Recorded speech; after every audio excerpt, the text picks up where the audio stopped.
Illinois campaign finance has a stack of things you got to follow, and if you're going to run for office, you've got to follow campaign finance law in the state of Illinois. But the leading Democrat in the Illinois Senate faces a potential $10 million fine for allegations he violated campaign finance. It is Illinois in Focus. I'm Greg Bishop. Each and every weekday morning, you can wake up with us and join the live chat and sound off there. As we, at thecentersquare.com, bring you some of the latest headlines. And you've got election 2026 right around the corner, right? The primaries March 17th, and then you've got the general election in November. But while we're going into election season, previous elections, people were raising red flags about campaign finance with Senate President Don Harmon. I connected with Ryan Morrison from the Liberty Justice Center yesterday to talk about this case because the Illinois State Board of Elections hasn't heard the complaint against Senate President Don Harmon on how the allegation is he violated campaign finance, the self-finance rules of campaign finance law in the state of Illinois, and he faces a potential $10 million fine because of those alleged violations. Here is Ryan Morrison from the Liberty Justice Center, just giving a brief overview. Well, unfortunately for Senator Harmon, he has run headlong into a complicated system of campaign finance law in Illinois. He is looking at about a $10 million fine for accepting contributions over the contribution limit for his campaign, for his reelect. So getting a little bit more into the weeds here, Ryan says that this comes down to Harmon kind of skirting the self-finance rules that lifted the caps of how much they can then take in. Because unless you self-finance beyond a certain point, you're kept at a certain threshold of individual campaign contributions. But if you self-finance and blast through that cap, and from my understanding, I'm not an attorney, and I have not read all of the election code when it comes to campaign finance, but from my understanding, if you blast that cap, then you can start accepting donations higher than what the cap was. We've seen this happen with, for instance, Governor J.B. Pritzker. Obviously, he's spent like $250 million, if not more, or something wild like that on his campaign since he started running in 2018 and getting the office in 2019. But some more detail from Ryan about this particular issue and the self-funding conflict that Harmon's accused of doing and facing a $10 million fine over. But there's a provision up there, me not being that familiar with Illinois' campaign finance law, that allows you to exceed the limits if you do it through self-funding. And that's what he tried to do. He gave himself a large amount of money, and that in order to allow him to exceed the limits, but it would also let his competitors do that as well. Unfortunately, that only lasted through the primary election cycle.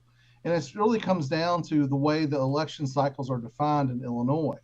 It runs from January 1st through the primary election. And if he won the primary election, it would continue on through the general election. However, this was the primary election in 2024, which he did not participate in because his election is not until 2026. And so it cut off his ability to get excessive campaign contributions, but he kept donating it to himself, not realizing that the law says the primary election, not his primary election. And now he's complaining that, well, that's not the intent of the law. That's not the way the law was meant to be. And he could very well be right about that. However, the road to hell is paved with good intentions, and unfortunately for Senator Harmon, he's arrived at that destination with the $10 million fine. And that's a lot of money. $10 million is... It'll come, out of his campaign funds, but regardless, that's $10 million. It's been reported that Harmon and his team, they say that the board's narrow interpretation, it unfairly hampers his ability to politic, and it ignores what they say was the legislative intent of the campaign finance law. But Ryan Morrison with the Liberty Justice Center, he says when the finality of this happens and the final ruling is made, what's going to happen here ultimately? When are we going to know about this and get some clarity on the law and how it should be implemented and followed? Well, I don't really know. There wasn't really an announced decision after they met last week. Our client, Mr. Nick Benatti, of course, as you probably know, he is very much a campaign finance watchdog in Illinois. And we're just waiting to see whether or not they're going to allow us to intervene so he can be a party and what the decision of the board is going to be. You see, much like the federal version, there is a bipartisan representation on the board. And they can, in an eight-member committee, a 4-4 tie is very possible. And if there is a tie, then the complaint is dismissed. However, if Mr. Benatti is allowed to be a party, he can appeal that to an Illinois Court of Appeals and then get a ruling from them about whether or not the law applies to Senator Harmon and whether or not he has to pay. So you're a taxpayer, you're a voter. You obviously, as I can tell from the live chat, a lot of you worried about the cost of living, energy prices in the state of Illinois, gas prices in the state of Illinois, high property taxes in the state of Illinois, these kitchen table issues that you hear about, right?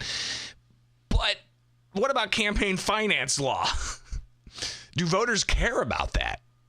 Is this on people's radar? Can they delve deep and sink their teeth into this issue about blasting through campaign finance caps by self-funding and then opening it up? Is this something that voters care about? Ryan, answering that question. Well, that's interesting. I'm a native Kentuckian, and my great senior Senator Mitch McConnell usually says the electorate cares about campaign finance law about as much as they care about static clean. And I believe they're right. These laws exist to deter quid pro quo corruption or the appearance thereof, but most modern research shows that the public believes the government is corrupt no matter if these laws exist or not. I mean, if we have strict campaign finance laws, the public thinks the government's corrupt. If we don't have strict campaign finance laws, the public thinks the government is corrupt. So I really don't know how much they care about a campaign finance violation or not. I mean, all they're going to hear is Senator Harmon violated the law. And of course, that's not good for any politician to have that accusation made against them. But how much money these people take in, I don't know that the public cares that much. They just want good government and people to fulfill their promises. Will we get that announcement of whatever the outcome is going to be before another election? And it's a great question. But Ryan says it really just comes down to politicians need to follow the laws that they put in place themselves. No, other than it just shows that when you create complicated campaign finance laws, either at the federal or here in this case, the state level, you can get yourself into a whole lot of trouble if you don't dot your I's and cross your T's and pay really, really close attention to what the law says. Philosophically and personally, the Liberty Justice Center doesn't believe in campaign contribution limitations, and I don't either. But if you're going to have these rules, then you need to abide by them.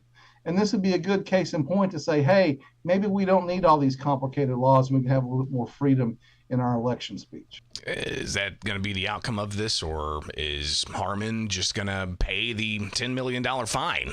Looking at Illinois Sunshine, which is a campaign finance transparency portal put together by a nonprofit group, skimming all the information from the Illinois State Board of Elections campaign websites. But you can see here, Friends of Don Harmon for state senate, $14.5 million funds available, $14.8 million cash on hand. So if he gets a $10 million fine, he'll still have $4 million that may help out there.